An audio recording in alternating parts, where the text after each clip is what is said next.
Do today is add natural looking gradients to the scene below. Think of this like a coloring book, but instead of just choosing flat single colors, you're adding gradients. So for example, if I wanted this leaf to be a nice transition of dark to light green, I would select the shape, go to my gradient panel,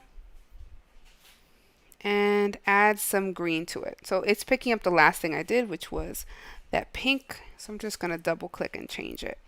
And I want this to be linear. I think it'll look nicer. Now you might say, okay, Ms. Morales, that's a lot of things to color. What if I want all the leaves to be the same gradient?